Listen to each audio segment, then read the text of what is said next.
Nimefika hapa katika kijiji cha Mchito, kata ya Msisi, wilaya ya Bahi, mkoani Dodoma, ambapo jambo kubwa lilopo kwa wananchi hawa ni changamoto ambayo wamekumbana nayo juu ya mfumo wa stakabadhi ghalani ambao unawataka wauze mazao yao kwa mfumo huo. Na zao kubwa kwa wakulima hawa wa kijiji hiki ni zao la ufuta, ndilo ambalo wanategemea kwa ajili ya kuendesha maisha yao. Lakini kwa sasa imekuwa ni changamoto kwa sababu wamekumbwa na sintofahamu kuhusiana na mfumo huu ambao wanaambiwa wauze mazao yao baada ya kuanza kuvuna kutoka mashambani, wakaja wakaambiwa kwamba wanatakiwa kuuza mazao kwa mfumo wa stakabadhi ghalani, na hivyo si ruksa kwa wananchi ama mkulima yoyote kuweza kuuza mazao yake bila ya kuwepo kwa mfumo huo ambao wao wanadai ni mfumo mgeni kwao na hawana uelewa wote kuhusiana na hilo.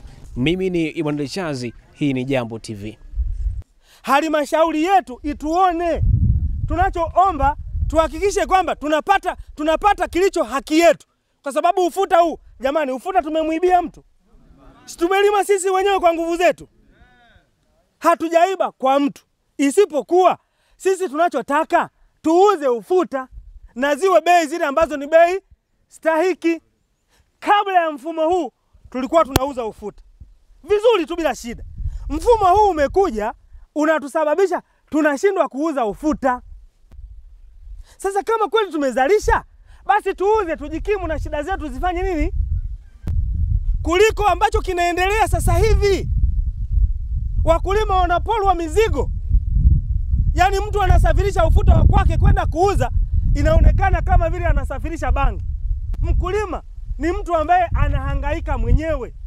Amepata mbegu mwenyewe, kama ni kukopa kakopa mwenyewe, kama ni kulima kalima mwenyewe, lakini kwenye uuzaji kuna kuja kutokea changamoto. Shida Omari Mateke ni mkulima wa ufuta na miaka mingi sana. Tena mimi ni mtelekeza, mume wangu aliondoka nina miaka 20. Kilimo changu ni ufuta. Nalisha watoto, nasomesha watoto. Na hapa nina wasiwasi na serikali hii. Kata ufuta, nalinda mwenyewe, na kuja sasa hivi nimekunguta ananipangia mtu eti ufuta peleka ghalani. Mimi ndio baba, ndio mama. Kingine wanasema hivi, hela zenu zikishatoka zitaenda kwenye simu. Mimi sina simu, nitaipataje hiyo hela? Naitwa Rashidi Omari Mateke. Lakini tulikuwa hatuoni vurugu kama hii ya kuzuiliwa. Sasa vijana wamelima, pesa hawana, maufuta wameweka ndani. Kwa kweli tunasikitika sana hii. Kwa kweli tunaomba kama kuna msaada, tusaidie mambo yawe kama ya zamani. Shirika lije pesa yake ije hapa. Mtufungulie ije hapa pesa. Naitwa Joina Kimaro. Ni mwananchi wa kijiji cha Mchito. Na ni mkulima wa ufuta. Tumemaliza kilimo, tumeingia kwenye msimu wa kuvuna. Tunaambiwa tupeleke mazao kwenye ghala. Na huko tunakopeleka hatujui bei yake. Hivi utafanyaje biashara hujui kwamba naenda kuuza bei gani? Jambo hili kwa kweli limekuwa kwetu ni gumu. Na mpaka sasa hivi watu tumeweka ufuta umekaa ndani. Tunashindwa kuuza. Watoto wanasoma, kuna mambo mengi ya kufanya lakini yameshindikana. Lakini wakati tunalima, tumelima wengine kwa mikopo kama mimi. Nimekopa kwenye mashirika huko. Na sasa hivi anataka hela zao. Nikauze wapi hili zao ili nirudishe?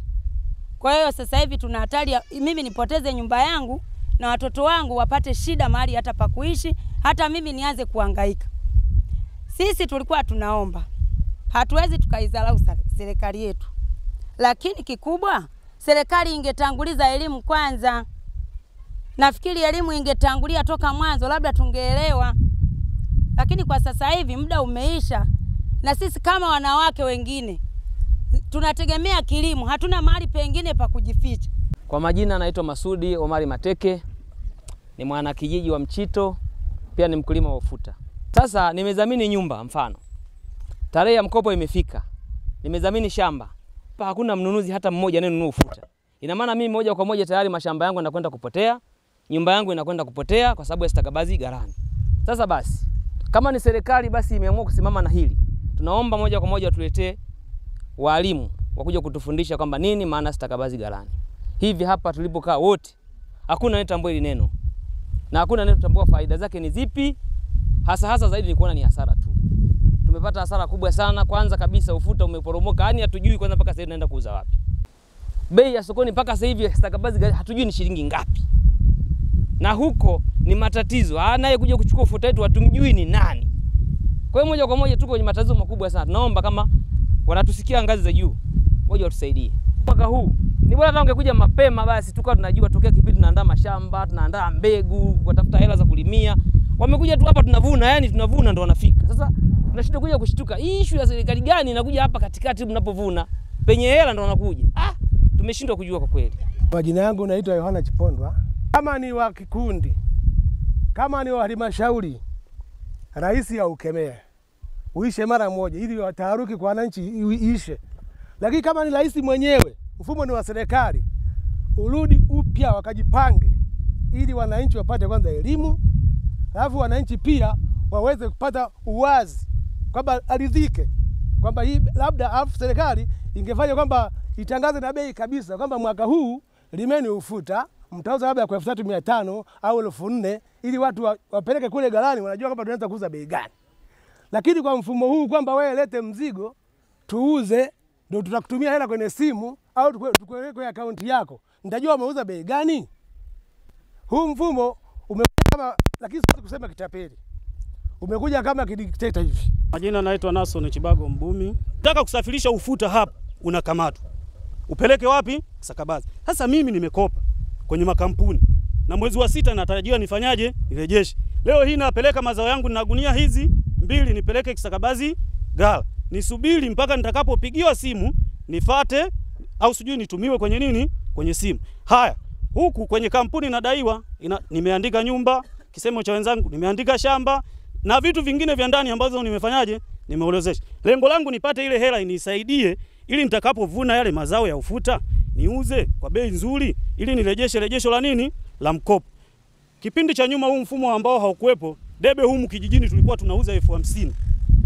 Leo hii ukimtafuta mfanya biashara kununulia ufuta ni kama sijui unataka kumwambia sijui kazi gani.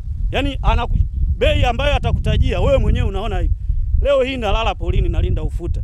Unajua ufuta ni mgumu. Yaani wanavyozungumzia swala la ufuta, sisi wengine linatuuma haswa. Mimi nizungumzie Mama Samia atusikie kilio chetu. Atuhurumie, na sisi ni binadamu ambao tunaishi Tanzania. Atutengenezee mfumo mzuri kama wenzetu wengine wanavyokaa wanajadili mpaka wanaweka maandamano wafanyakazi na anakaa na wasikiliza, anawaongezea mshahara. Hata sisi kwenye hili jambo atuwekee mfumo mzuri wa bei nzuri. Jina naitwa Jumanne Ndeka, mkulima wa Mchito. Kwa hiyo nataka nizungumze juu ya stakabadhi ghalani. Kwa hiyo nataka niseme kwamba mfumo huu kama umeanzishwa na halmashauri ya wilaya ya Bahi, nafikiri mfumo huu hauko vizuri. Kwa sababu mfumo huu kwanza umekuja kama kumkandamiza mkulima, hasa watu wanaolima zao la ufuta. Lakini pia mfumo huu hauko sawa. Kwa sababu gani? Tumeona kwamba watu wenzetu wa kaskazini wa kusini, hao ambao wana vyama vya ushirika, wanapewa mikopo, wanapewa pembejeo, wanapewa na madawa. Hawa wana wajibu kuingia kwenye mfumo kwa sababu tayari wanawakata baada ya kuuza ufuta wao. Lakini kwa mfano sisi wa kanda ya Dodoma, serikali haijahusika kumpa mtu mkopo, serikali haijahusika kumpa pembejeo, serikali haijahusika kumpa mkulima madawa. Leo iweje stakabadhi ghalani ije imkuingilie mkulima? Kwa hiyo inaonekana wazi kwamba halmashauri ya wilaya ya Bahi na hao waliopanga huu mfumo kwa kweli hauko vizuri. Tumeona kwamba serikali inapandisha kia maskini ya Mungu, analima wala hapandishiwi mshahara, anatumia jasho lake, lakini serikali inamuingilia mkulima. Tunaweza kusema kwamba utawala pengine hao waliopanga ni kikundi cha watu wachache. Mfumo huu haubariki. Mimi kama mkulima leo hapa mimi na gunia 20. Nataka niuze leo, ni mkulima wa Mchito, nitauza wapi? Kwa hiyo jina naitwa Elias Mjenda Kusaja. Mfumo huu kwa kweli umekuja ambapo ninaweza kusema si wakati wake, kwa sababu ulikuja tu kama ghafla.